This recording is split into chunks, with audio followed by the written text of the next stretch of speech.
She pulled her sleeve down hard, but not fast enough. The man standing in the doorway had already seen it. The bruise, dark purple spreading from her wrist all the way up past her elbow like a storm that hadn't finished yet. He didn't say a word. He just looked at her. Steady, quiet, the kind of quiet that's more dangerous than shouting. And Lena Carew, 26 years old, 3 years of nursing school, 100 secrets buried under her skin, stood completely still and lied straight to his face.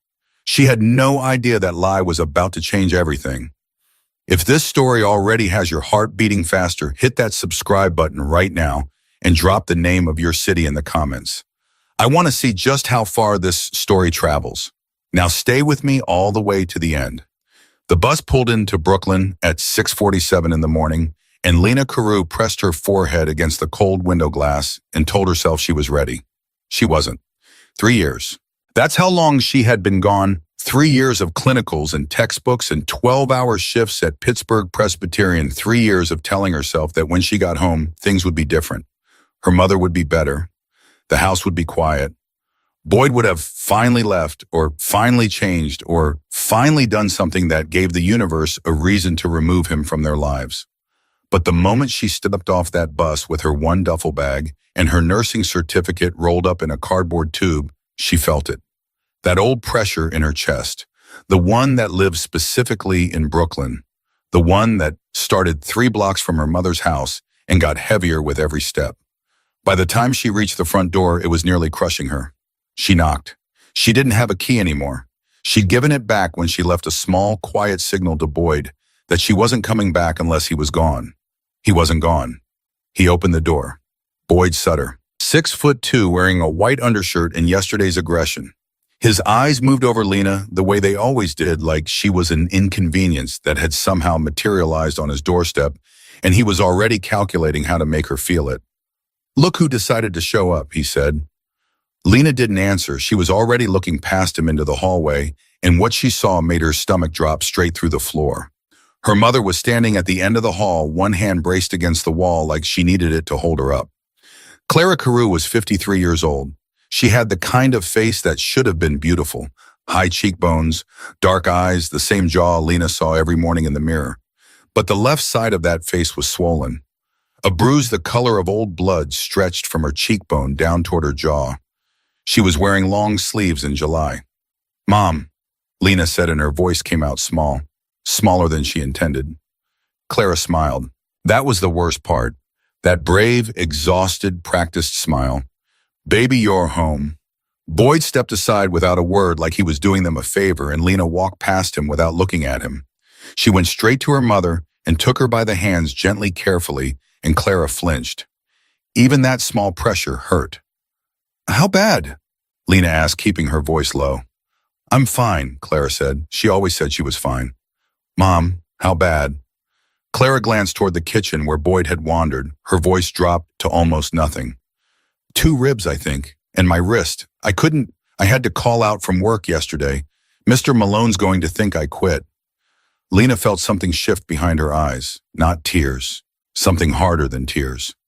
"You've been going to work like this for how long?" Clara didn't answer. "How long, Mom?" "It's been a rough few weeks," Clara said quietly. Like rough few weeks covered it. Like rough few weeks was the appropriate phrase for what Lena was looking at. Lena took a slow breath. She looked at her mother's wrist. Gently, with the careful, trained hands of someone who had spent 3 years learning how bodies break, she pressed 2 fingers against Clara's forearm and watched her mother's face. The way she stopped breathing for half a second, the slight whitening around her lips. "You need an X-ray," Lena said. "I can't afford to miss more work. If I lose this job—" "You're not losing the job." Lena said it before she even knew what she meant by it. But once the words were out, they solidified.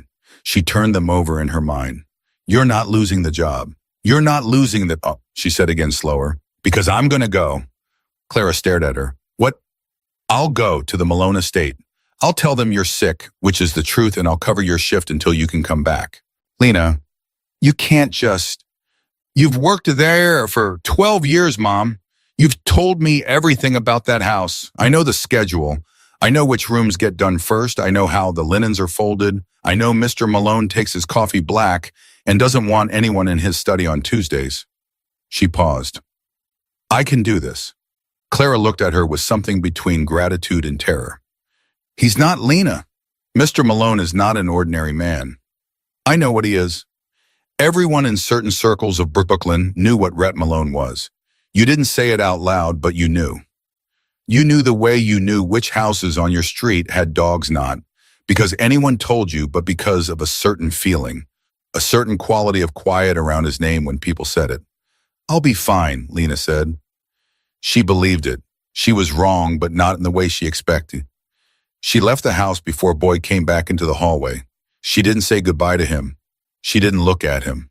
But as she walked past the kitchen doorway, she felt his eyes on her back, and she heard him say very softly, not to her, not to any, was just into the air. Smart girl.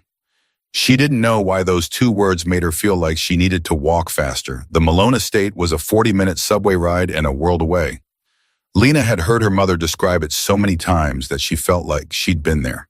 The black iron gate, the white stone drive, the house that was bigger than it needed to be but carried itself without apology. Clara had worked there since Lena was 13, first as a part-time housekeeper, then full-time, then something closer to essential.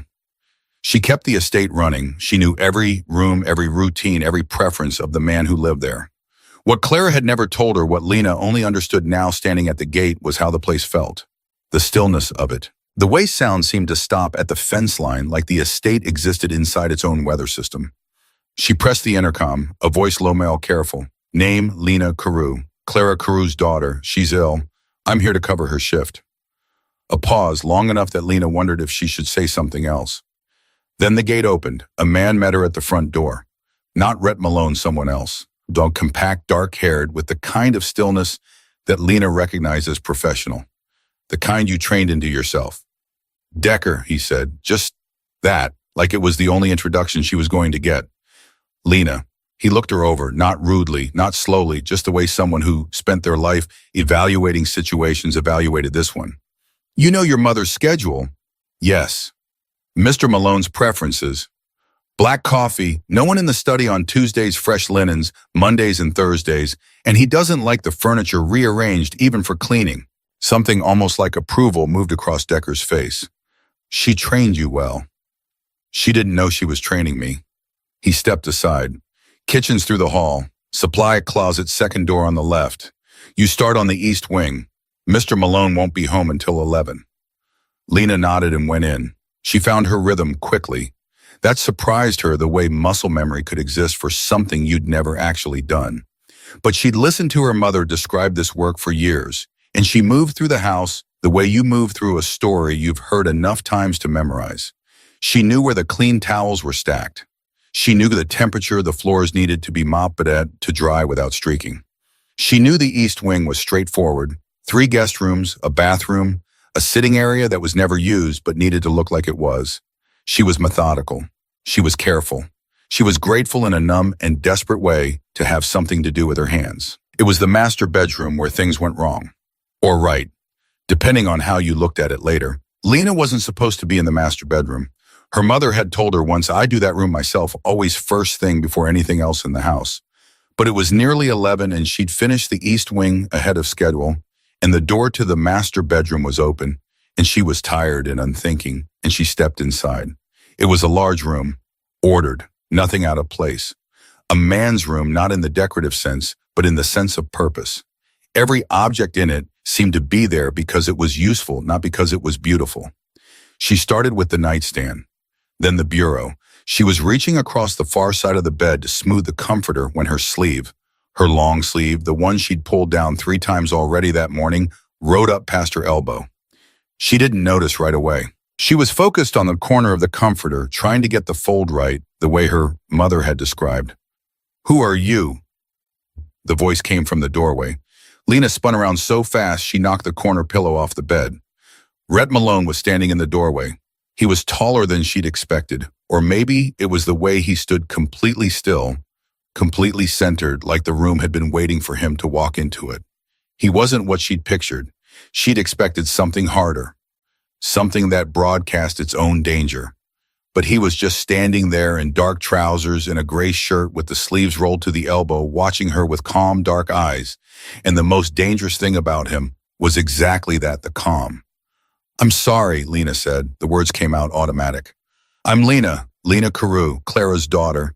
She's ill, so I came to cover—" She stopped because his eyes had moved. Not to her face, to her arm, to the bruise. She yanked her sleeve down. Too late. The silence in the room changed quality. It went from the silence of surprise to something heavier. The silence of a man who has already seen what he's seen and is deciding what to do about it. "Come here," he said, not a request. Lena didn't move. "I'm not going to hurt you." Still that same voice, even, patient, the kind of patient that costs something. "Come over here and stand up straight and tell me your name again." Slowly. She walked over. She stood up straight. She met his eyes because looking away felt like losing something she couldn't afford to lose right now. "Lena Carew," she said. "My mother is Clara. She's worked here for 12 years. She hurt her wrist and couldn't come in, and I came in her place. I should have asked first. I'm sorry." He was looking at her arm, at the sleeve she had pulled down. "Take the sleeve up," he said. "It's nothing. I bumped Lena, just her name, no sharpness to it." But something in the way he said it stopped every word she had behind her teeth. "Take the sleeve up." She did. The bruise ran from her wrist to the middle of her forearm. It was 3 days old, yellow-green at the edges, purple-black at the center. The kind of bruise that didn't come from a door frame or a fall, the kind that had a shape to it, a deliberate shape. Rhett Malone looked at it for a long moment. Then he looked at her face. "Who did this?" "I fell," Lena said. She held his gaze. She kept her voice completely level. "I tripped getting off the bus yesterday. I have a high pain threshold. It always looks worse than it is. I'm a nursing student. I would know if anything was—" "Stop," he said. She stopped. He studied her the way someone studies a problem they have already solved but are taking their time with. Not unkindly, not with anger, with a kind of focused attention that was more unsettling than anger would have been because it left her nowhere to hide. "Sit down," he said and moved toward the chair near the window. "I really should get back to them." "Sit down, Lena." She sat down. He sat across from her, one ankle crossed over his knee, completely unhurried, and he said, "Your mother couldn't come in today." "No." "What's wrong with her wrist?" Lena's mouth went dry. She fell too. Something moved in his eyes, a flicker brief and controlled. "Both of you fell. It's been a clumsy week." He didn't smile. He didn't react. He just looked at her, and the silence stretched out, and Lena felt for the first time in her adult life that she had met someone whose patience was longer than her ability to fill the space with noise. "Your mother has worked in this house for 12 years, he said finally. "I know Clara. Not the way an employer knows an employee. I mean, I know her. She's been in this house more days than she's been in her own. I have never once, not in 12 years, seen your mother flinch." He paused. "She came in last Tuesday with her head down. She moves differently than she used to.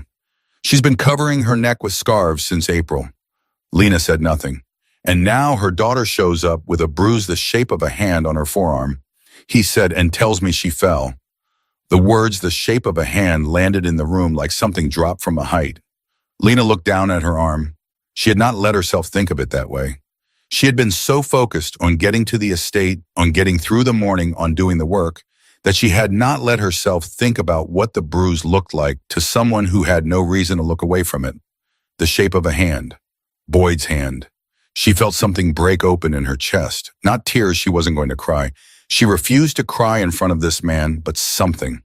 A pressure that had been building since she stepped off that bus and saw her mother holding herself up against the wall. "His name is Boyd," she said. She didn't plan to say it.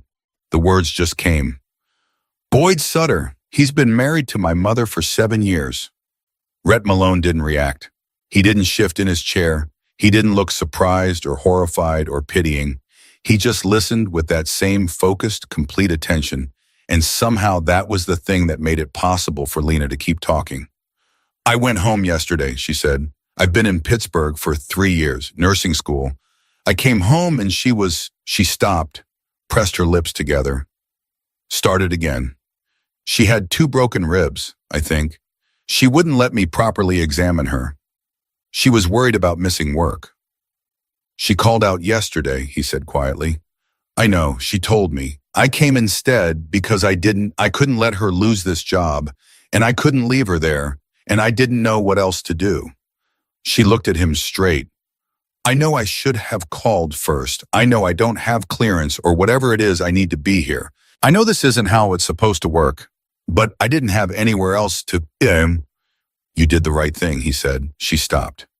Coming here, he said. You did the right thing. The simplicity of it undid her more than anything else could have. Not it's okay or I understand, just you did the right thing. Clean and certain and without qualification. Lena Karu, who had spent 3 years being competent and capable and wholly self-sufficient, sat in Rhett Malone's chair and felt completely quiet. Is your mother still at the house? He asked. Yes. With him? Yes. He uncrossed his ankle. He stood up. He moved to the door, and for 1 second, Lena thought he was simply leaving, dismissing her, moving on, filing her problems somewhere, and going about his day. Instead, he stopped in the doorway and said without turning around, Finish the room. I'll handle the rest. What does that mean? Lena asked. What are you going to? It means you should finish the room, he said, and stop worrying about your mother. He walked out. Lena sat completely still for 15 seconds. She counted them. Then she stood up, pulled her sleeve down, picked the pillow up off the floor, and went back to making the bed. Because she didn't know what else to do. Because her hands needed something to hold.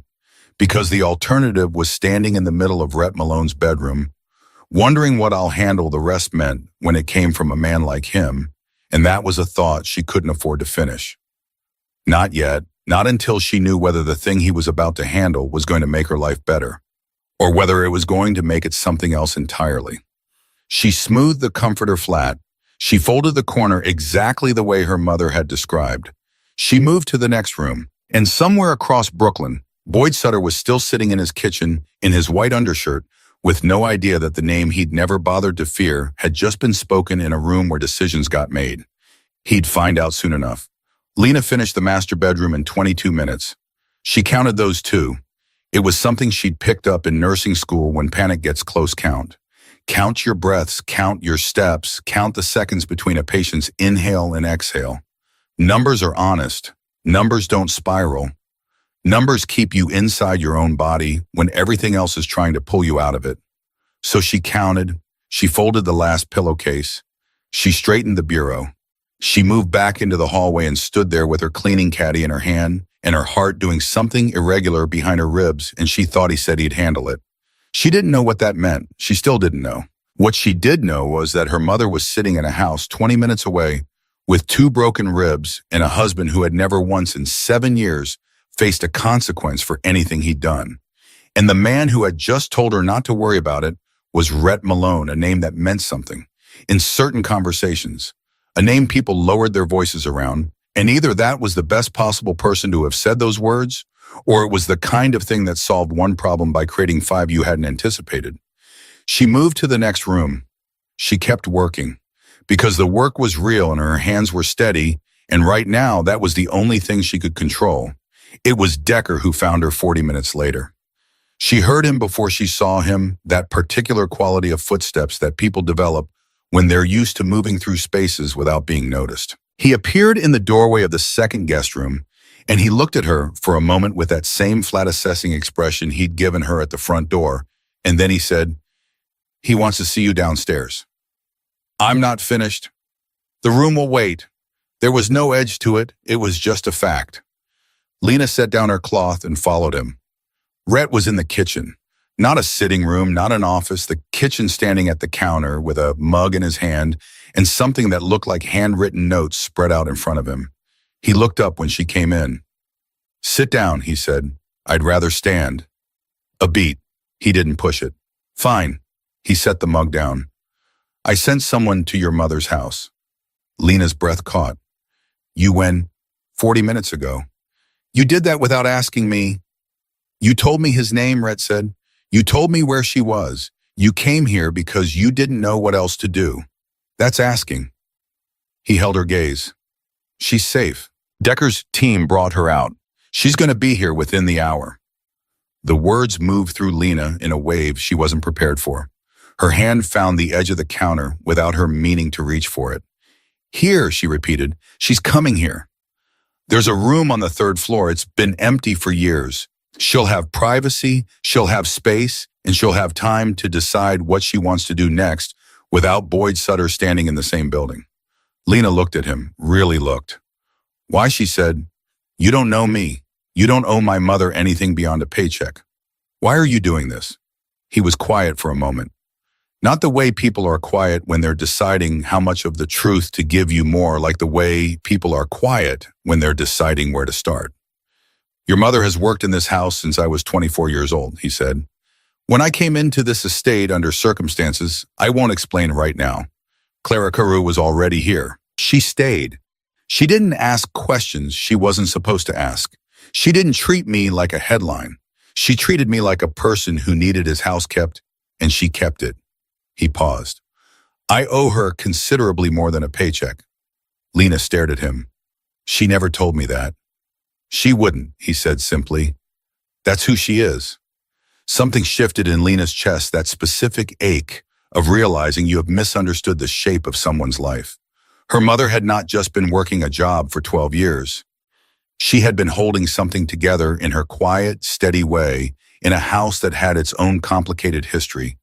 And she had done it without ever making Lena feel like she was missing anything. What about Boyd?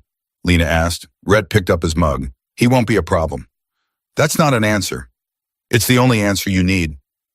No, Lena said, and her voice came out harder than she expected. It's not. Because if he goes to the police, if he files something, if he comes after my mother legally, she has rights in that house she's on if the lease. And if your people went in there without, nothing illegal happened, Rhett said calmly. His wife left of her own choice. She packed a bag and walked out. There were witnesses. He held her gaze. There is nothing for anyone to file. There is nothing for anyone to contest. And Boyd Sutter is a man who, upon reflection, will find that the cost of pursuing this particular situation is one he cannot afford. The way he said it, not as a threat, not with heat, just with the flat certainty of someone describing a weather forecast, landed somewhere in Lena's stomach and sat there. You scared him, she said. I informed him, Rhett said, of his options. Lena exhaled. It came out shaky in a way she hadn't planned. She pressed her lips together and looked at the ceiling for 2 seconds, a trick she'd used in clinical rotations when a patient coded and she needed to stay functional and then look back at him. Okay, she said. Okay, we're showing. Okay, she can stay in the room. Okay, I believe you about Boyd. Okay. She pulled herself upright. I'm going to finish the rest of the rooms before she gets here because if my mother walks into this house and sees half the work undone, she is going to try to finish it herself with broken ribs, and I will not allow that. Something moved in Rhett's expression. Not quite a smile, something quieter than that. A kind of recognition like he was seeing something he'd been expecting. The supply closet has fresh linens on the top shelf, he said. Third floor room will need them. She was already walking back toward the hallway. She heard him say behind her, not loudly, almost to himself, You're exactly how she described you. Lena stopped, one beat. She talked about me every week, he said, for 3 years. She didn't turn around. She walked back to the supply closet and pulled the linens from the top shelf and made herself focus on the thread count instead of the tightness in her throat. She was not going to fall apart in this man's hallway. She was not going to do that. She went upstairs and made the bed in the third floor room with the precision of someone performing surgery, and she did not cry once, and she was enormously proud of that. Clara arrived at 12:43. Lena heard the car and was downstairs before it had fully stopped. She pulled the door open, and there was her mother stepping out of the back seat with a small bag clutched to her chest and one arm held carefully close to her body, protecting the ribs, and a look on her face that was equal parts relief and bewilderment and the kind of exhaustion that goes all the way down to the bone. Lena, Clara's voice broke on the second syllable. I've got you. Lena was already there, one arm going around her mother's shoulders gently above the ribs, and she held her in the particular way of someone who has learned that love and clinical training are not opposites. I've got you, Mom. Come inside. I don't understand, Clara said softly as Lena guided her toward the door. He sent someone for me. Decker just appeared at the door and said Mr. Malone asked him to bring me here, and I didn't. I know, I'll explain everything. Clara stopped. What? Lena kept walking. He wasn't angry, Clara said. When Decker came, Boyd looked at him and he just went very still, and then he nodded, and he let me pack my bag. Her voice dropped. I've never seen Boyd go still like that, not once in 7 years. Lena thought about what Red had said. He'll find that the cost of pursuing this is one he cannot afford. Good, she said. Don't think about him right now. There's a room upstairs. You're going to rest. I can't rest. You have 2 broken ribs and a wrist I need to properly examine, and you have not slept a full night in I don't know how long. You can rest. Lena steered her toward the stairs. I'll cover your shift. Clara stopped at the bottom of the stairs and looked at her. Really looked at her the way mothers look when they're trying to figure out who their child has become while they weren't watching. Since when do you know how to clean a house like this?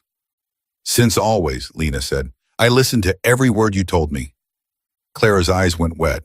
She pressed her lips together and blinked it away, that same thing Lena did, that same exact gesture, and Lena recognized it like looking in a mirror and felt the ache of it all the way down. I'm sorry I didn't call you sooner, Clara whispered. Mom, I didn't want you to worry. You were finishing school and I thought. She stopped, started again. I kept thinking it would get better, that if I just didn't make it worse, it would get better. Lena looked at her mother for a long moment. It never gets better on its own, she said. You know that. I know. Clara nodded, a small exhausted nod. I know. Lena took her mother upstairs, got her settled on the bed, checked her wrist with careful hands, and confirmed what she'd suspected, a hairline fracture, probably not a full break, but enough that it needed to be wrapped and rested. She found a first aid kit in the hall closet.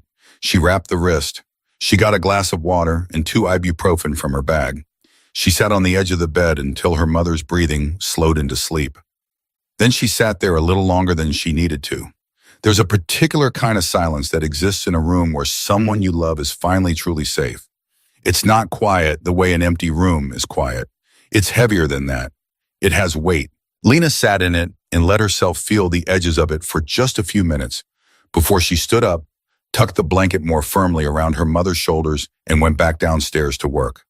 Rhett was still in the kitchen. He was no longer at the counter. He was at the table now, and the handwritten notes had been pushed aside in favor of what looked like a medical textbook, thick annotated in the margins, held open with the kind of familiarity you only have with something you've read more than once. Lena came in for a glass of water and didn't mean to stop, but she stopped. What is that? He looked up, glanced at the book like he'd forgotten it was there. Pharmacology, he said. She looked at him. He looked back at her unbothered. You're reading pharmacology, she said flatly. I was in medical school, he said. Before. He said before with the specific intonation of a door that opens exactly as far as it's been opened and no further. Lena should have left it there. She knew she should have left it there. Before what? Before the situation that brought me to where I am now. He turned a page. I've been trying to finish what I started, in between other obligations. She stared at him. The man who had just efficiently removed her stepfather from her mother's life, the man who she knew on some level had the capacity for things that didn't bear thinking about too closely, was sitting in his kitchen reading a pharmacology textbook. You're serious, she said. I'm always serious. About the medical school thing. 3rd year, he said. I was 3 weeks from finishing my 2nd clinical rotation when I had to stop. Something in his voice, not bitterness, not regret, just the plain tone of someone reporting a fact about their own life. It's taken me 5 years to get back to it. I'm considerably slower than I used to be. Lena was quiet for a moment. Then, because she was exactly who she was and couldn't help it, she said, what chapter? He looked at her. Drug receptor interactions. Agonists and antagonists. Competitive versus non-competitive inhibition. She pulled out the chair across from him and sat down. Which part's giving you trouble? Another pause. The allosteric modulator mechanism. The diagrams aren't. The diagrams in that book are terrible, she said. That's a third edition problem. They redid the whole section in the fifth. She held out her hand. Let me see. He slid the book across the table. She looked at the page. She started talking, not performing, not trying to impress, just talking the way she talked when she'd spent 3 years learning something until it was part of her breathing. She explained allosteric modulation the way her best professor had explained it, using the analogy about keys and locks that she'd written on a sticky note in Pittsburgh and kept on her mirror until the day she took her exam. When she finished, there was a silence. That's better than the textbook, Rhett said. I know. How long have you been studying pharmacology? 2 years. It was my worst subject first year. I had to build the whole framework from scratch. She paused. Once it clicked completely. That's usually how it works. He was looking at her in that focused way again. Not the way he'd looked at her, Bruce. This was different. This was the look of someone recalibrating something they thought they'd already assessed. Your mother said you were finishing nursing school, he said. I finished, Lena said. Technically, I have my certificate, but there's a physician's assistant program starting in the fall at Mount Sinai. She stopped. She hadn't told anyone that. She hadn't even said it out loud yet. The words had been living in her head since February when she'd requested the application, and she'd filled it out in the break room of Pittsburgh Presbyterian at 2 a.m, and she'd submitted it 3 weeks ago and not told a single person. I applied, she said. I don't know if I'll get in. When do they notify? End of the month, he nodded slowly. You should get in. You don't know my application. I know how you explain pharmacology, he said, and I know what it takes to walk into a stranger's house with a bruise on your arm and lie to his face without flinching. That takes a particular kind of composure.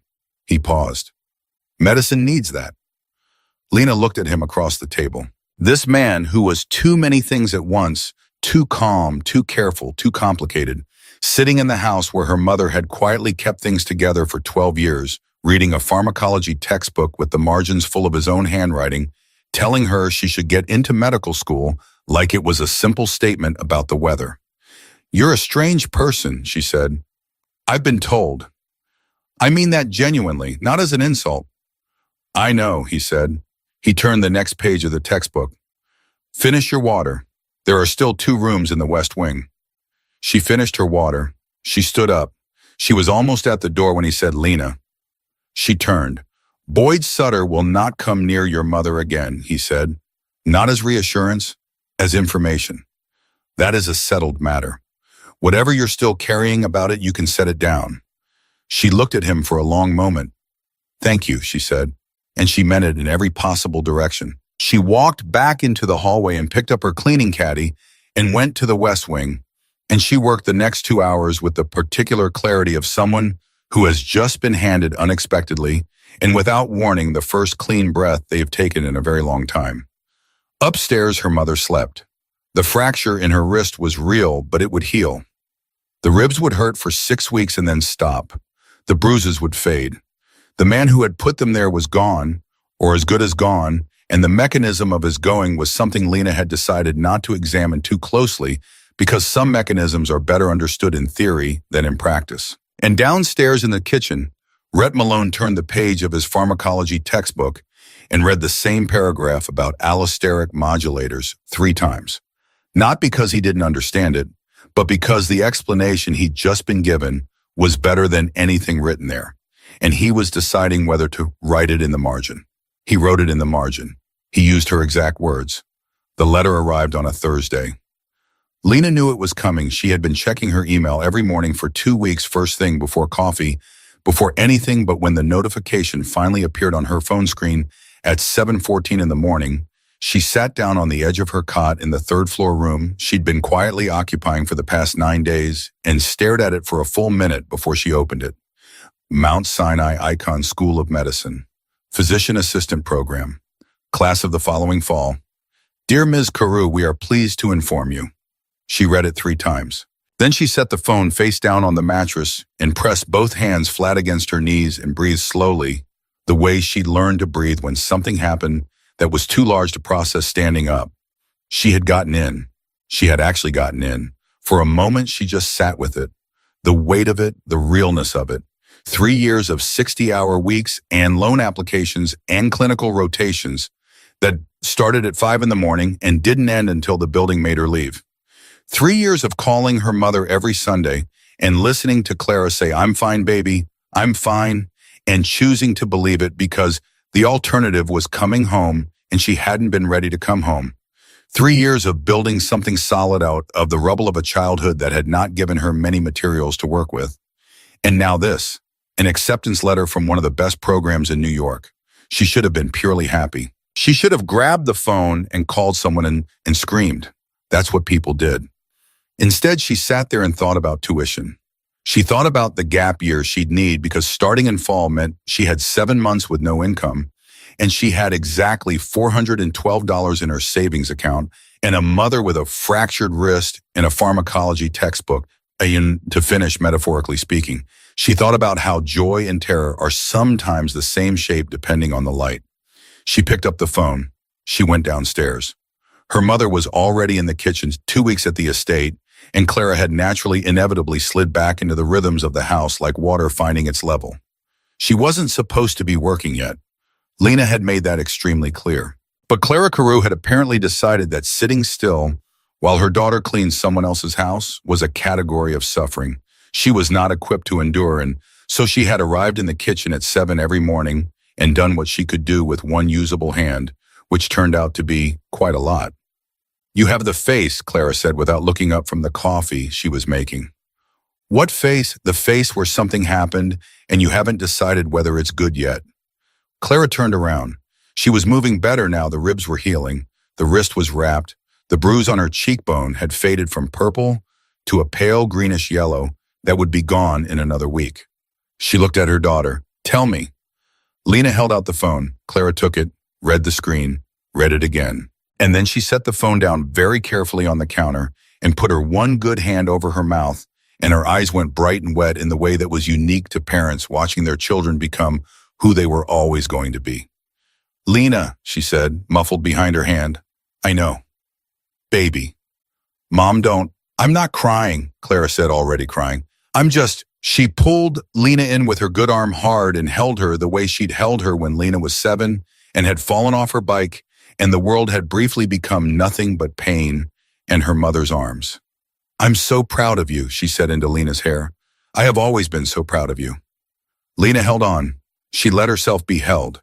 For approximately 23 seconds, she allowed herself to be 26 years old and completely overwhelmed and her mother's daughter before she straightened up and cleared her throat and became practical again. "There's a tuition problem," she said. "We'll figure out the tuition." "Mom, it's not a small number." "We'll figure it out," Clara repeated in the tone that closed that particular door. "Today we're happy. The tuition is tomorrow's problem."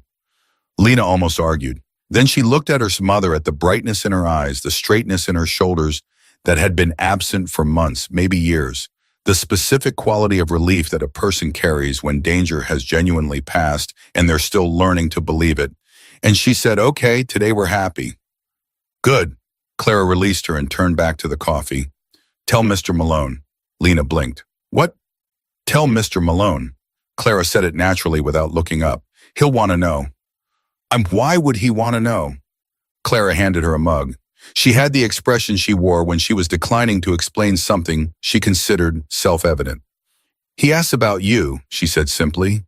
"He asks about me.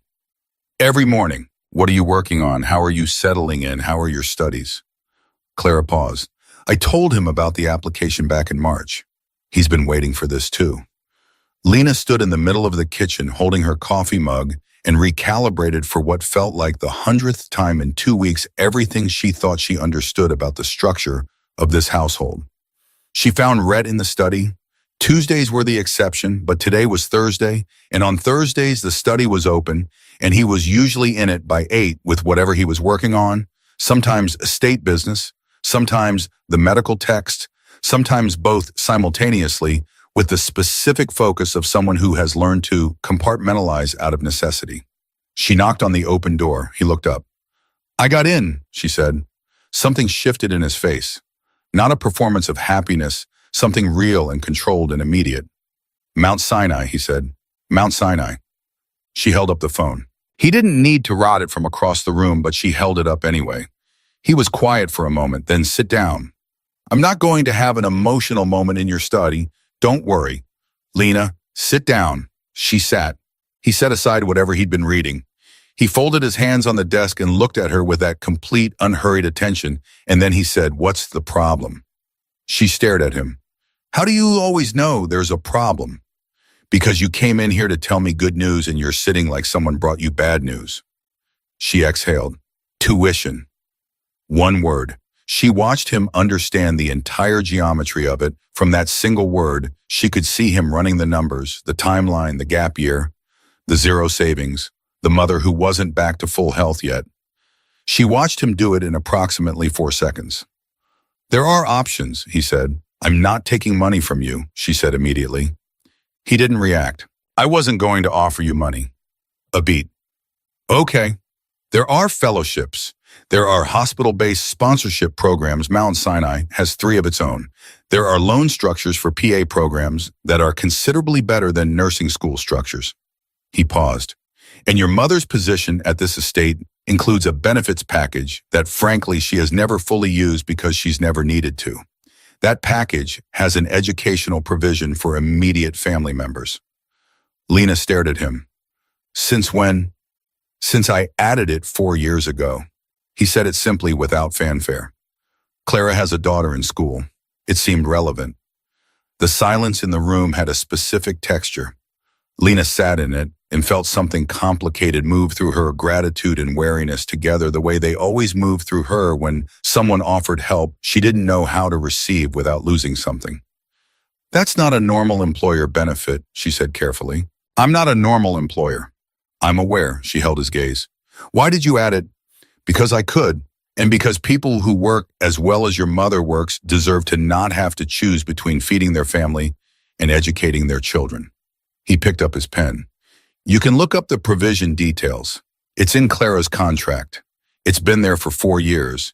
It's not charity, it's a contractual benefit, and if that framing helps you accept it, use it." Lena looked at him for a long moment. Something she'd been turning over in her mind for 2 weeks clicked into a different position. "You knew I was going to need it," she said slowly. "When you added it 4 years ago, my mother told you I was applying to nursing school. She mentioned you were interested in medicine, yes. And you built a provision into her contract on the chance that I might eventually—" She stopped. That's not normal, Rhett." It was the first time she'd used his first name. She realized it half a second after it was out of her mouth, and she watched him realize it too. A brief contained stillness, like something registering. "No," he said. "I suppose it isn't." She didn't take back the name. It hung in the room between them, neither of them reaching for it, neither of them removing it. "I'll look at the provision," she said. "Good." She stood up, moved toward the door, got 3 steps away. "Lena." She turned. He was looking at her with an expression she hadn't seen on him before, not the focused assessment, not the careful patience. Something more direct, something that cost him something. "Don't let the logistics become a reason to wait," he said. "You have a tendency to solve problems in the wrong order. Logistics come after, yes, not before." She stood there for a second. "You've known me for 2 weeks. Your mother has described you for 3 years. She didn't have an answer to that. She walked back toward the kitchen, and she thought about what he'd said. Logistics come after, yes. And she thought about the way he'd looked when he said it, like he was telling her something he'd learned from making the opposite mistake. And she thought about a man who was 30-something and running a mafia estate and teaching himself pharmacology from a textbook with bad diagrams, because he'd stopped doing things in the right order a long time ago and was still trying to find his way back. She thought about that more than she should have. She was still thinking about it at 2 in the afternoon when Decker appeared in the doorway of the room she was cleaning and said in his flat, uninflected way, "You should come downstairs. There's a situation." Lena set down her cloth. "What kind of situation?" "The kind that involves someone at the front gate claiming to be your mother's attorney." She was down the stairs in 12 seconds flat. The man at the gate was not Clara's attorney. Clara did not have an attorney. Lena knew that immediately because Clara had never had enough money to keep an attorney on retainer for anything. And if she'd suddenly acquired one, she would have mentioned it. The man at the gate was well-dressed, mid-40s, carrying a briefcase with the specific confidence of someone who has been sent somewhere by someone else and is operating on borrowed authority. Lena looked at him through the intercom screen Decker had pulled up. "Who sent you?" she asked. The man smiled at the camera. "My client would prefer I discuss this with Mrs. Clara Carew directly. Mrs. Carew isn't available. I only need a few minutes." "Who is your client?" A pause. The smile didn't move, but something behind it did. "That's a confidential." "Is your client Boyd Sutter?" Lena asked. The pause was a second too long. "Don't open the gate," Lena said to Decker. Decker had not been moving to open the gate. He looked at her with something that was almost appreciation. "Agreed," he said. She went upstairs to find her mother.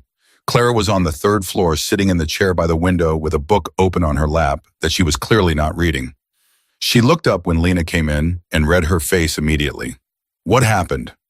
"Boyd sent someone," Lena said. "A lawyer or someone posing as one. He's at the gate." Clara went still. The book slid off her lap and she didn't reach for it. "What does he want?" "I don't know yet, but I need you to understand you don't have to talk to anyone. You don't have to respond to anything.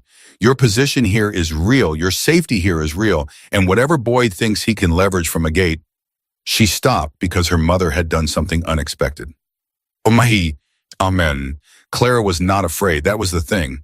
Lena had braced for fear for the particular flinch she'd been watching her mother do for years.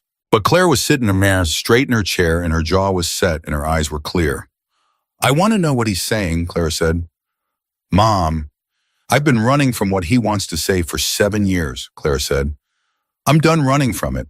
She stood up carefully, one arm still guarded. "I want to hear it." Lena looked at her mother. Something had changed in Clara. In 2 weeks, some tightness had gone out of her, some held breath quality, the kind of thing you don't fully notice until it's absent.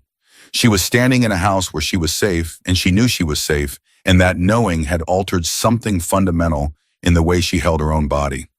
"I'll be right next to you," Lena said. "I know," Clara said. "Let's go." They were halfway down the stairs when Red appeared at the bottom. He looked up at them. Registered Clara's expression, registered Lena's jaw, read the situation without a single word being spoken. "Decker told me," he said simply. "We want to hear what he's saying," Lena said. "My mother wants to hear it." Rhett looked at Clara. Something passed between them, 12 years of unspoken understanding, the language of a person and the house they have cared for. "You don't owe him a conversation," Rhett said. To Clara, not to Lena. "No," Clara agreed, "but I want one anyway." "A beat," Rhett nodded once. "Then we'll give you one." He looked at Decker. "Bring him to the east sitting room. Not the house, the garden gate entry. Keep him on the other side." Decker moved. Lena followed her mother. The man at the gate, he gave his name now when there were more people involved. Marcus Hale, with a firm in Midtown that Lena had never heard of, stood on the other side of the iron with his briefcase and his borrowed confidence, and delivered in the clipped language of legal proxy what Boyd Sutter wanted. He wanted the house. Not for himself to live in. Boyd had apparently moved out, or been persuaded to move out within 48 hours of Decker's visit. He wanted Clara's share of the lease. He wanted her to formally release her right to the residence and sign over everything in her name that their 7 years of marriage had technically made joint property. In exchange for what? Lena said. Hale looked at her. In exchange for Mr. Sutter agreeing not to pursue a missing persons report or a wrongful removal claim regarding Mrs. Carew's departure from the marital home. The silence that followed had a specific weight. A missing persons report, Lena repeated. Mrs. Carew was removed from her haunting without filing any formal. She walked out, Lena said. With her bag, she left voluntarily. Mr. Sutter disputes that characterization.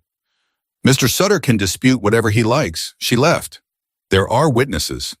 She heard Rhett just behind her right shoulder, completely still not speaking. His silence was louder than most people's voices. She felt it at her back like a wall. And the missing person's claim is meaningless because she is standing right here speaking to you, which makes her definitionally not missing. Hale looked uncomfortable for the first time. Nonetheless, Mr. Sutter feels... What does he actually want? Clara said. Her voice was quiet, not shaking, just quiet and very clear. Not the legal language. What does Boyd want? Hale paused. When he answered, the formal diction dropped slightly in the way it does when lawyers are delivering messages from clients who don't fully understand the law either. He wants to know you're not going to pursue anything against him. Clara looked at the man through the iron gate. She looked at him for a long time. Then she said, "Tell Boyd that I am done. I am done with the house and done with him and done with every piece of that life. He can have all of it, every single piece of it. And in return, I want never to hear his name again." Hale blinked. This was clearly not the response he'd been prepped for. "I'll need that in writing." "Then write it," Clara said. "Send it to, She paused. She looked at Rhett. "Send it to my attorney," Rhett said. He gave a name, a firm Lena had heard of. Everyone in certain circles of Brooklyn had heard of it. She watched Hale hear the name and go very still. "Oh, yes," Hale said. The borrowed authority had evaporated completely. "I'll relay that." He left.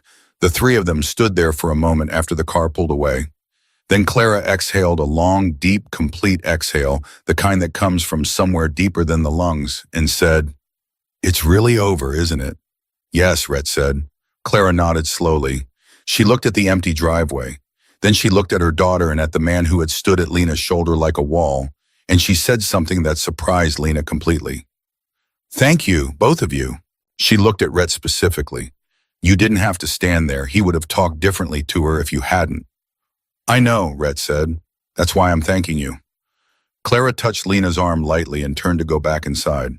"I'm going to lie down," she said. "Don't argue with me about the ribs. I'm fine." She went inside. Lena stood at the garden gate in the afternoon air and felt the strange lightness of a chapter that is closed. Not a happy ending. She was too practical for that kind of thinking. But a closing. A real one. Boyd was gone. The house was gone, and Clara didn't want it. The hold he'd had, that 7-year grip, had been released, not because someone had taken it by force, though force had been adjacent, she knew that, but because Clara had stood at a gate and looked a proxy in the eye and said, "I am done." That mattered. The way Clara had done it mattered. She turned to say something to Rhett. He was still standing there, and he was looking at her with that expression she'd been cataloging, the one she still didn't have a complete name for. "She's going to be okay," Lena said. Not a question. "Yes," he said. "She is." A pause. "So are you." "I know." "Do you—" She looked at him. "I'm getting better at it," she said honestly. Something moved in his face. That quiet, controlled thing she'd started to recognize as the closest he came to warmth when he wasn't expecting to show it. He looked away first, which in 2 weeks she had never seen him do, and said, "There are 2 more rooms in the West Wing.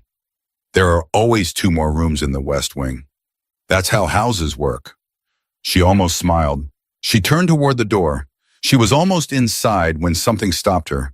A thought that had been forming in the back of her mind for 2 weeks, assembling itself out of small pieces, and had just now become coherent enough to say out loud.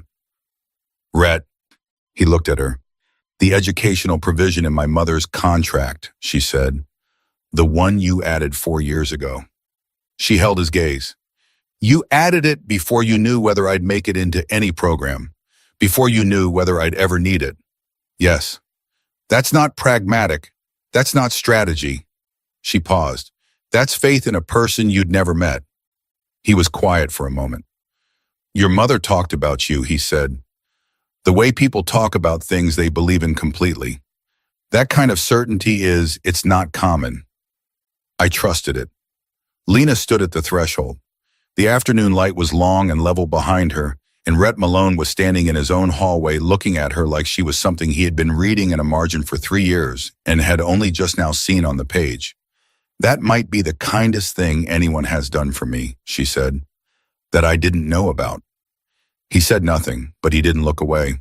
She went inside. She went back to work. She cleaned the 2 remaining rooms in the West Wing, with steady hands and a mind that would not be quiet, turning over everything that had happened since Thursday morning. The letter, the lawyer, her mother's voice at the gate, the way a person can walk out of a 7-year cage if someone just unlocks the door and stands nearby while they do it. By the time she finished the last room, she had made a decision. She was going to stay. Not because she had to, not because her mother needed. Clara was healing. Clara was going to be fine. Not because she had nowhere else to go. She was going to stay because something was happening in this house that she didn't fully understand yet, and she had spent enough of her life running from things she didn't understand. She was done with that. She was going to stay, and she was going to start school in the fall, and she was going to figure out what Rhett Malone was, all the contradictions of him, the pharmacology textbook, and the iron gate, the quiet threats, and the educational provision, the way he looked at her like she was someone he'd been waiting to meet, and she was going to do it without flinching. That decision settled something in her the way good decisions always do, not with noise, but with the quiet solidity of something falling into its correct place. She folded the last towel. She turned off the light, and she didn't yet know that tomorrow morning everything she thought she'd just settled would be turned upside down by a phone call Rhett received at 8 a.m., a call he took in his study with the door closed in a voice so low she couldn't hear a word, and came out of looking like a man who had just been handed a problem with no clean solution. A problem that had her name in it. She heard the study door close at 8:03 in the morning. She knew it was the study because she'd been in the hallway with her cleaning caddy, and she'd heard the particular sound of that door heavier than the others. Older hardware? A specific click that she'd cataloged without meaning to over 3 weeks of working in this house. She heard Rhett's voice through it low and contained the way it got when something required containment. She didn't stop walking. It wasn't her business. She went to the east wing and started her work and told herself to stay in her lane. She lasted 11 minutes. Not because she was nosy, because when the study door opened again and Rhett came out, he walked past the east wing doorway without looking in, which he never did. Every morning for 3 weeks without fail, he had stopped at whatever doorway she happened to be working near and said something about the pharmacology, about the estate schedule, about something Clara had mentioned at breakfast. Brief exchanges, practical, but consistent in the way that only habits are consistent, the kind that form without anyone deciding to form them. He walked past without stopping. She put down her cloth. She found him in the kitchen, standing at the counter with a mug he wasn't drinking from, looking at a space on the wall that had nothing on it. He heard her come in but didn't turn around immediately, which told her something. Rhett Malone always turned around immediately. He was constitutionally incapable of being caught off guard, or rather he was constitutionally committed to never appearing to be. "What happened?" she said. He turned around. He looked at her for a moment with something she'd never seen on him before. A kind of careful measuring, like he was deciding how much weight a structure could hold before he put something on it. "There's a situation," he said. "Decker said that to me 3 weeks ago, and it turned out to be a lawyer at the gate." "What kind of situation?" "A different kind." He set the mug down. "Sit down, Lena." I know you'd rather stand. Sit down anyway." She sat. He stayed standing, which meant whatever he was about to say, he needed to be able to move while he said it. "The call this morning was from a man named Carver," he said. "He runs a competing operation. I won't go into the specifics, but you understand what I mean by competing." He paused. "He's been watching this estate for several months, mapping routines, identifying personnel." Another pause. "He identified you." The kitchen was very quiet. "He identified me," Lena repeated. "You've been coming and going from this estate daily for 3 weeks. Your face, your routine, your connection to Clara, all of it is known." Red held her gaze. "Carver called this morning to tell me that he considers you a leverage point." The word leverage landed in her chest like something cold. "He called you to tell you that." "He called me to deliver a message.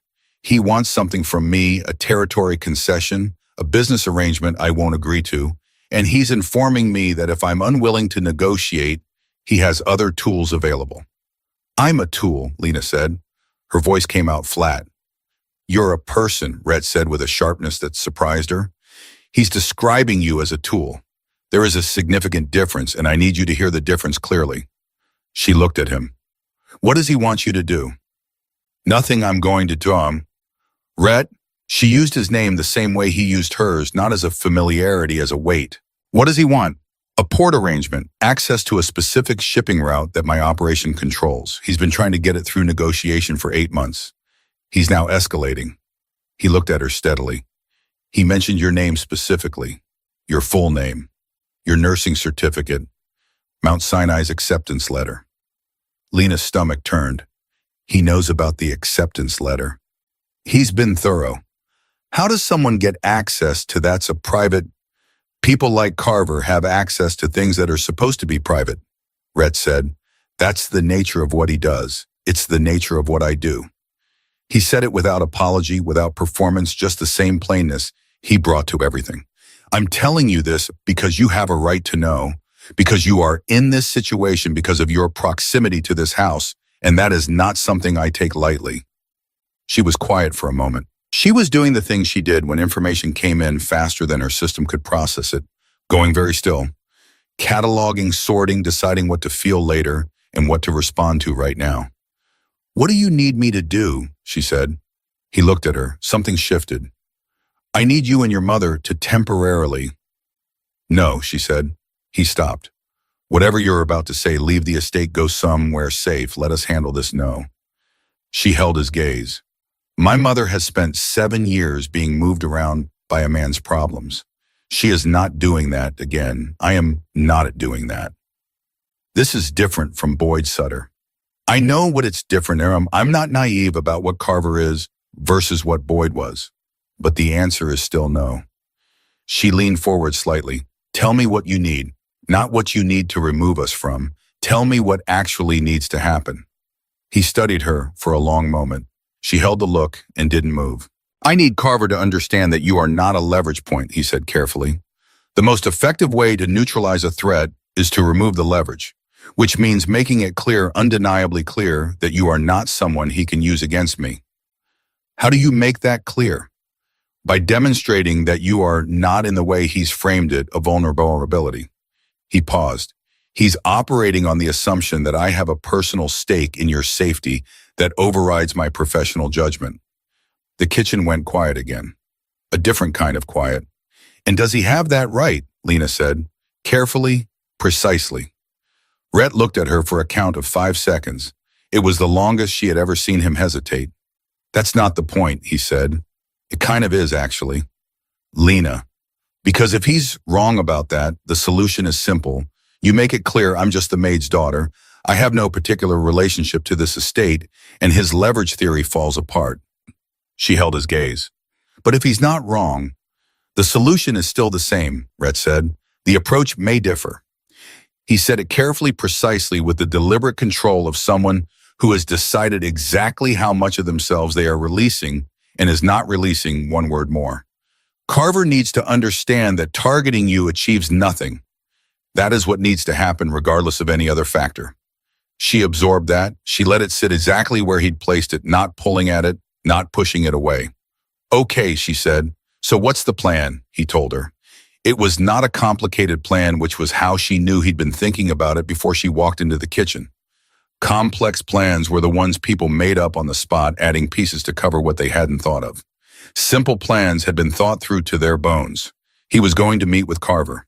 Today at a location Decker would verify and secure. He was going to decline the port arrangement clearly and finally, and he was going to make it equally clear through the specific language and presence that men like Carver understood that any action against anyone connected to this estate would be met with a response that Carver could not afford. He was not asking Lena to do anything. He was telling her the plan so that she wasn't in the dark, so that she could make her own decisions with full information. That was the thing about him. That kept being the thing about him. He didn't manage her. He informed her. There was a difference, and she felt it every time. I want to talk to Decker before you leave, she said. Why? Because I want to know what the secondary plan is. If Carver doesn't respond to the meeting the way you expect. Rhett looked at her with that expression, the recalibrating one. Most people don't ask for the secondary plan. Most people aren't nurses who've run trauma rotations, she said. You always have the secondary plan ready before you need it, not after. He called Decker. Decker came in, assessed the situation with his characteristic 4-second scan, and explained the secondary protocol with the same economical precision he brought to everything. 2 men on the estate perimeter until further notice. A vehicle ready on the east side at all times. A contact at the precinct not for official intervention for information flow. And if necessary, a location outside Brooklyn where Clara and Lena could be comfortable and unreachable for a period of days. How many days, Lena asked. As few as possible, Decker said. Carver isn't looking for a war, he's looking for leverage. Remove the leverage, the motivation collapses. You've dealt with him before. Not him specifically, his category. Decker said it the way a doctor might say not this specific pathogen, but this class of infection. They're predictable. That's the one useful thing about them. Lena nodded. She looked at Rhett. Tell me when you're back. You'll be the first to know, he said, and he meant it literally, she could tell. He left at 10. The estate without Rhett in it had a different quality, not less safe because Decker was present and thorough, and the two men on the perimeter were visible from the windows if you knew where to look.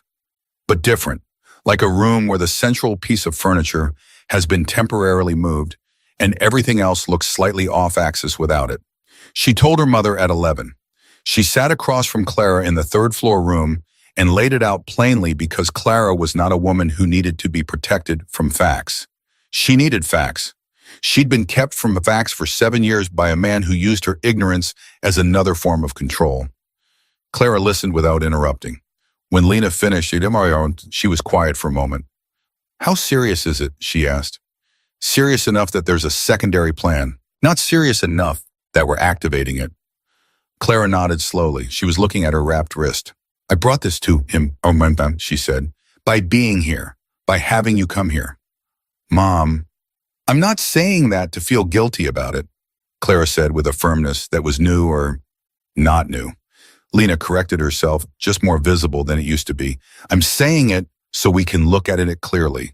We came here. That created this, and she paused. And Red is handling it, which means it's going to be handled. She said it with a certainty that was absolute and unperformed. 12 years of watching a man be exactly who he said he was. That kind of certainty came from evidence, not hope. Lena looked at her mother and believed it too, and she wasn't sure if that was wisdom or something more personal, and she didn't examine it too closely. We stay ready, Lena said. If Decker tells us to move, we move without arguing. Agreed, Clara said immediately. If the situation changes, Lena. Clara reached across and put her good hand over her daughter's. We trust him. Okay, we've done everything we can do. Now we trust him. Lena turned her hand over under her mother's and held on. Rhett was back by 2 in the afternoon. She heard the car.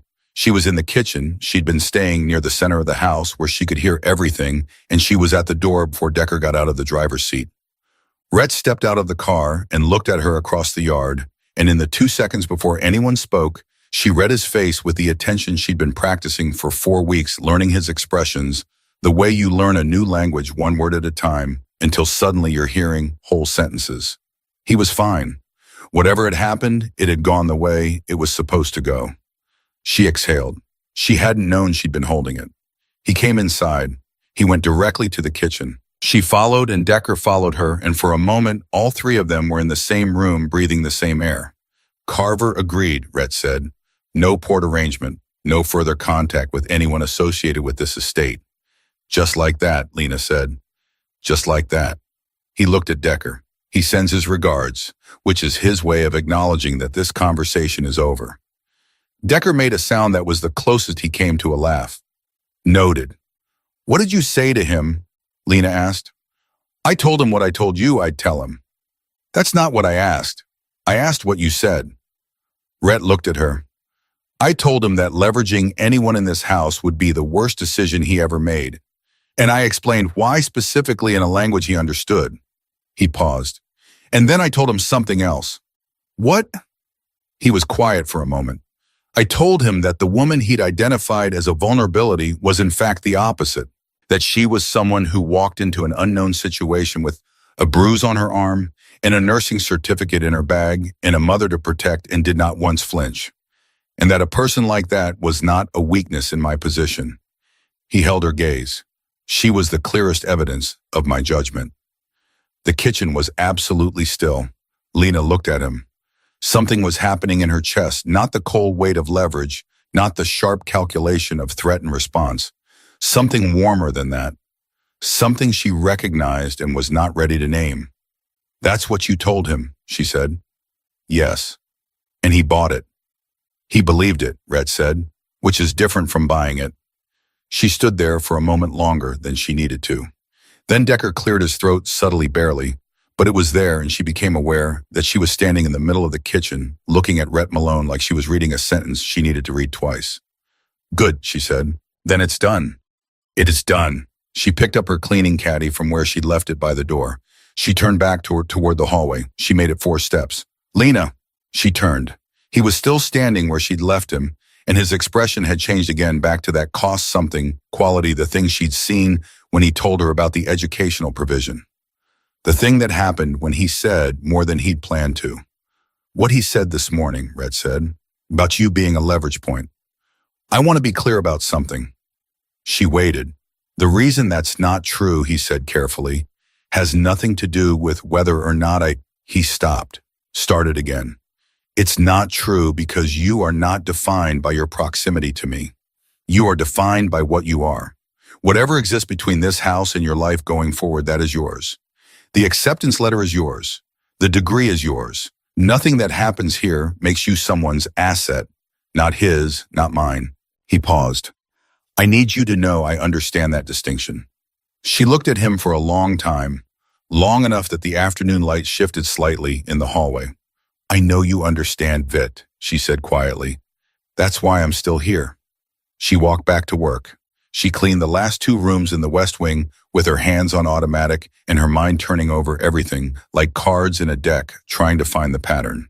3 weeks ago, she had stepped into this house with a lie on her lips and a bruise on her arm and a desperate, simple goal: protect her mother, keep the job, get out without complicating anything. That was the plan, simple, contained. There was nothing simple or contained about what this had become. Her mother was sleeping 2 floors above her, healing in a way that went beyond the wrist and the ribs, something deeper. Healing, something structural, the way a person heals when they have been allowed to finally stop bracing. A man had gone back to his kitchen somewhere in Brooklyn and would not come near them again. And downstairs, Rhett Malone was sitting with his pharmacology textbook, or his estate business, or whatever he did in the hours when no one was watching, being simultaneously the most complicated and the most straightforward person she had ever met. She folded the last towel in the last room. She stood up straight. She thought about what he'd said to Carver, not as leverage, but as proof of judgment. She thought about the margins of his pharmacology textbook full of her words. She thought about a provision written into a contract 4 years ago for a girl he'd never met on the faith of a mother who talked about her daughter the way people talk about things they believe in completely. She thought about the distinction he'd drawn right there in the kitchen. Yours, not mine, not his, yours, and the care with which he'd drawn it, like someone who knew exactly what it cost a person to have their things taken from them and was determined not to be another hand reaching. She went back downstairs. He was in the kitchen again, and the pharmacology textbook was open, and he looked up when she came in. "Chapter 9, she said, setting her caddy down. "Enzyme kinetics. You have 6 margin notes that are wrong." He blinked. "I've read that chapter 3 times. "I know, you've been getting the Michaelis-Menten equation from the wrong direction." She pulled out the chair and sat across from him and held out her hand for the book. "Give it." He slid it across. She opened to chapter 9. She started talking. And outside the window, the afternoon settled into evening, and the estate went quiet in its particular way, and Clara slept upstairs with her wrist healing, and her whole body nodding itself from 7 years of fear, and Decker stood at his post with his characteristic stillness, and somewhere in Brooklyn a man named Boyd Sutter was making very different calculations about his life, and somewhere in Midtown a man named Carver was doing the same. And in the kitchen, Rhett Malone listened to Lena Carew explain enzyme kinetics, with the focus of someone learning a language they had almost given up on, and wrote in his margin, in his careful handwriting, words that were not from any textbook. He didn't show her what he'd written. Not yet. But it was there. She explains it like she believes you'll understand. That's the rarest kind of teaching. He closed the margin note before she could see it and turned the page and asked her about Chapter 10. Chapter 10 took 2 hours. Not because it was that difficult. Receptor pharmacology was dense, but not impenetrable, and Lena had always been faster with application than pure memorization, but because they kept stopping. Rhett would ask a question that went sideways from the chapter, and she would follow it, and 20 minutes would pass, in what felt like 5, and then one of them would look at the book and remember where they were supposed to be. It was the most normal evening she'd had in longer than she could name. That was what caught her off guard. Not the danger that had come and been resolved, not the weight of everything that had happened in 4 weeks. But this a kitchen table, a textbook, 2 cups of coffee that had gone cold, and a conversation that moved the way good conversations move without a script, without an agenda, following its own logic toward places neither of them had planned to go. When she finally closed the book and said she needed to check on Clara, Rhett looked up like someone surfacing from water. He glanced at the clock on the wall and something shifted in his expression, a small recalibration, like a man reminding himself of the coordinates of his own life. "It's late," he said, stating a fact, not making a complaint. "It is." She stood. "You have 11 margin notes in chapter 10. Are any of them wrong?" "2, I'll mark them tomorrow." She was at the doorway when he said, "Lena." She turned. He was still looking at the closed textbook, not at her. "Thank you for today, for staying steady." She considered that for a moment. "You gave me the information to work with," she said. "That made it easier." He looked up then. "Most people don't find information easier.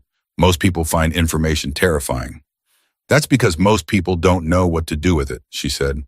"I know what to do with information. Give me a clear picture and I'll work with it. It's the things people don't tell me that I can't handle." She held his gaze. "I think you understand that." "A beat." "I do," he said. She went upstairs. Clara was awake, sitting up in bed with the lamp on and a look on her face that Lena recognized, the look of a woman who had been lying in a quiet room doing nothing but thinking and had arrived somewhere. "I want to go back to work," Clara said immediately. Mom, the wrist is almost healed. 4 more days and I can use it properly. And I'm not talking about full shifts. I'm talking about mornings.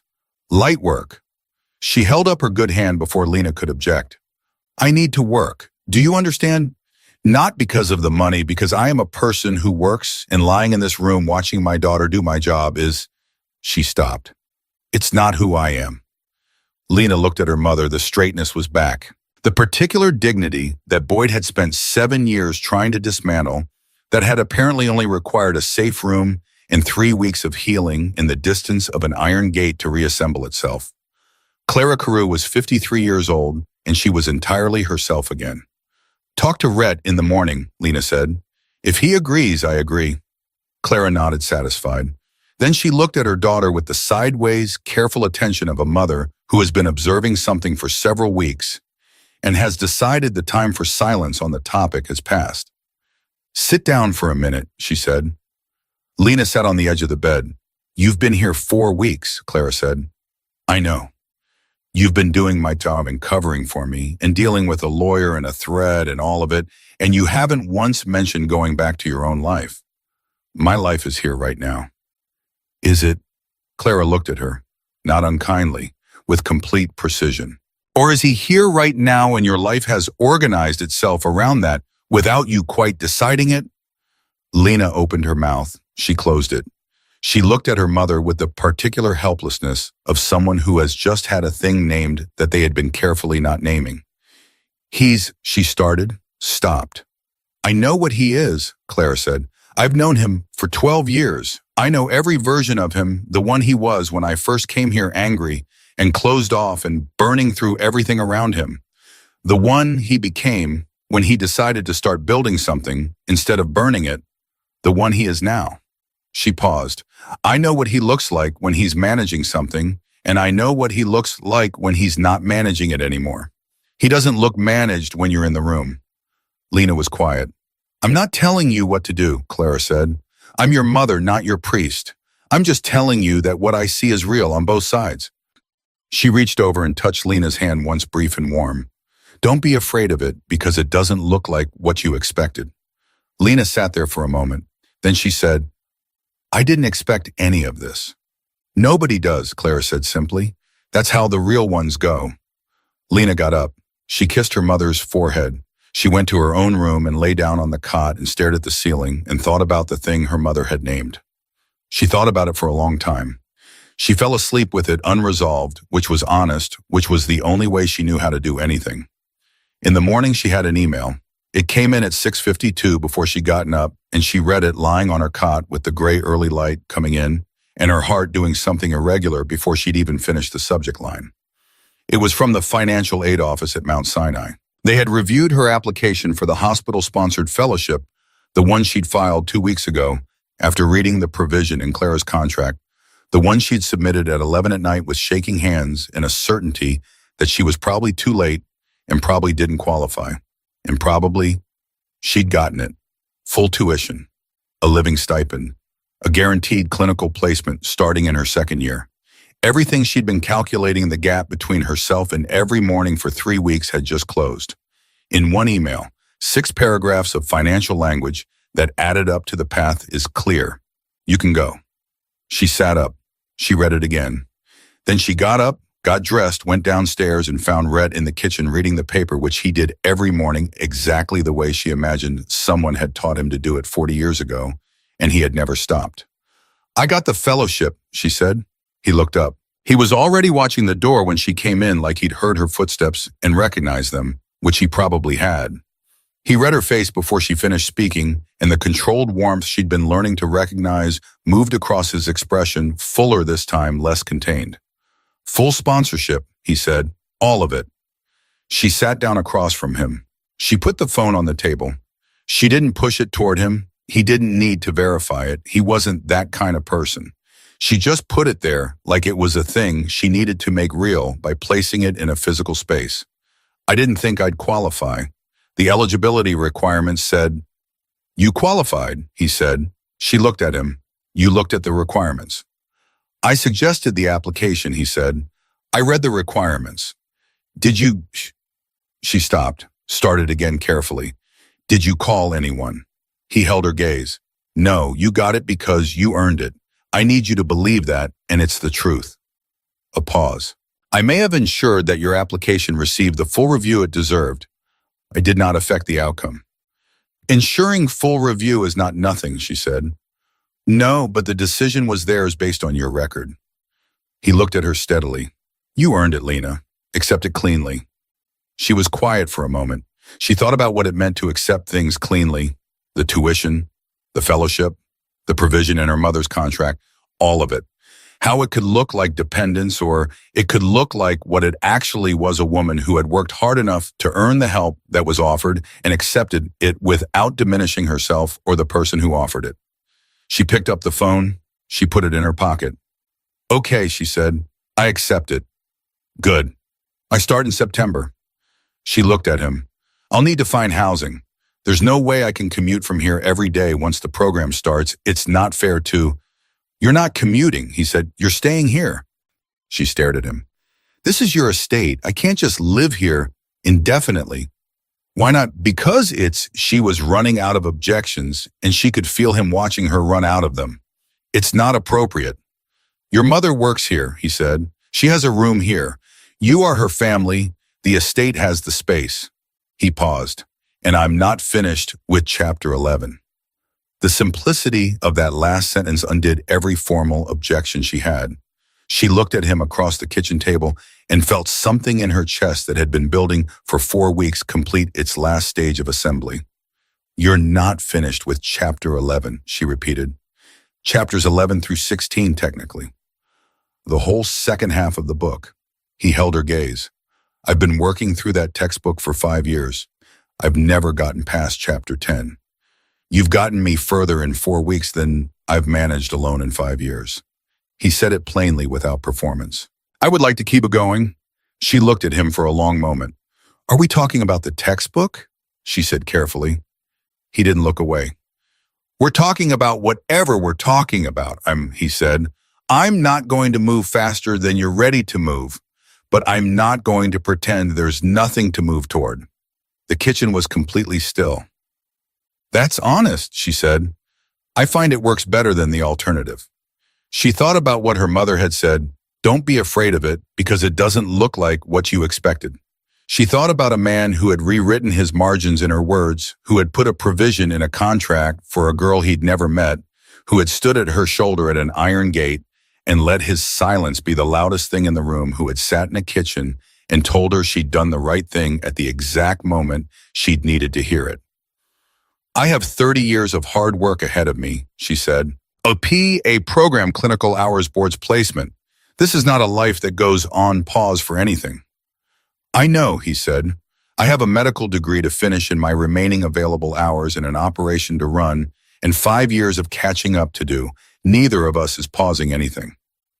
He looked at her steadily. I'm proposing parallel motion, not interference. She studied him. Parallel motion, she said. You go your way, I go mine. And they happen to go in the same direction at the same speed from the same kitchen table. He paused. That's all I'm describing. Lena Carew sat across from Rhett Malone in the morning light of a kitchen she had cleaned every day for 4 weeks and looked at him with the full honest attention of someone who had learned the hard way over 26 years to tell the difference between what looked safe and what actually was. He was not safe. She knew that. He would never be the kind of man you described as safe the way you described a neighborhood or a decision or a career. He was complicated in ways that were real and would remain real and would require her to keep her eyes open at all times. She knew that going in, but he was honest. He was honest about his complications the way very few people were honest about anything without apology, without spin, with the plainness of someone who had stopped finding deception efficient a long time ago. He had told her the truth about Carver, the truth about the provision, the truth about who he was and what he was doing and what he was asking for. He was asking for parallel motion. She could work with parallel motion. Okay, she said. He looked at her. Just that looked at her, steady and complete. Okay, he said. Okay, she said. Same direction, same speed, same kitchen table. She stood up and picked up her coffee mug. But I'm marking those 2 wrong margin notes in chapter 10 before we start 11. They're not wrong. They're wrong, she said. I'll show you. She went to get the textbook. And that was how it started. Not with a declaration or a decision or a single moment that changed everything, but with a woman who had spent her whole life being strong enough for everyone else choosing quietly and with full information to be strong enough to want something for herself, choosing to stay, not because she had to, not because she was afraid to leave, but because this place and this man and this particular kitchen table were the first things in a long time that she hadn't needed to lie about. Clara came back to work that Monday, light hours mornings only following Rhett's instruction, exactly with her wrist rewrapped each morning by Lena's careful hands and her head held at the particular angle of a woman who has remembered who she is. She moved through the estate like someone returning to a language they'd been afraid to speak, and within a week she was herself again, efficient, quiet essential, the gravitational center of the household in the way she had always been. She did not talk about Boyd. Boyd was a chapter that had closed, and Clara Carew was not a person who reread closed chapters. She had the fracture and the scars and the years that couldn't be returned, and she had chosen what she was going to build from them, and she was building it every day, and that was enough. Decker told Lena one afternoon in passing that Boyd had left Brooklyn. He said it the way he said most things as information, without editorial. She nodded and didn't ask where Boyd had gone. She didn't need to know. He was gone. That was the whole sentence. September came. The first day of the program, Lena Carew walked into Mount Sinai Econ School of Medicine at 7:45 in the morning with her nursing certificate in her file and 3 years of Pittsburgh clinical hours behind her, and the quiet certainty of someone who has already survived things considerably harder than a first day of school. She sat in the orientation room. She looked at the people around her, some younger, some older, all carrying their own versions of the same careful determination, and she felt for the first time without reservation that she was exactly where she was supposed to be. She texted her mother at 8, "I'm here." Clara replied in 30 seconds, "I know.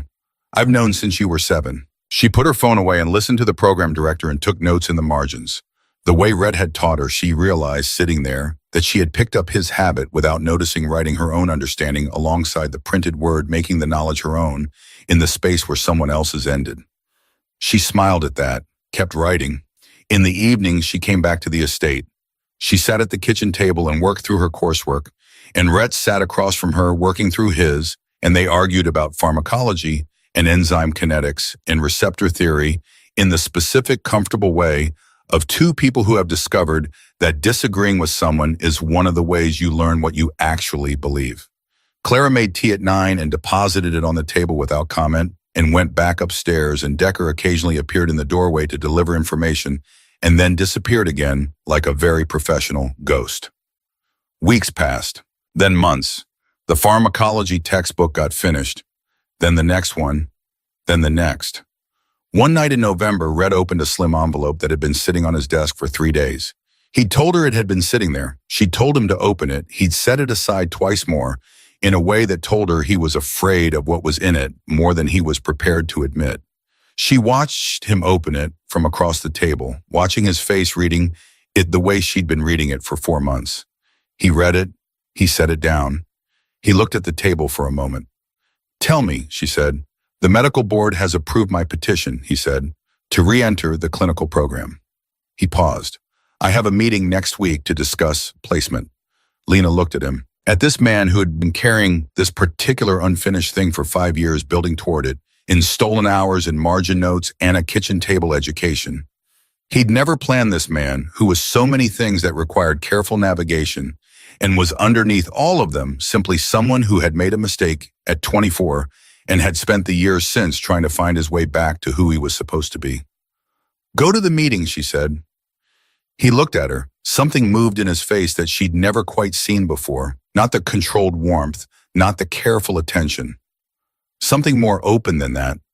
Something that had the specific quality of a person removing a weight they'd been so used to carrying, they'd forgotten it wasn't part of their body. "I'll go to the meeting," he said.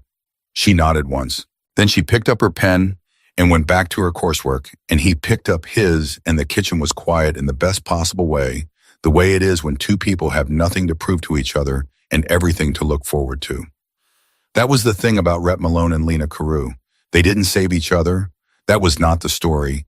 They did not rescue or redeem or repair.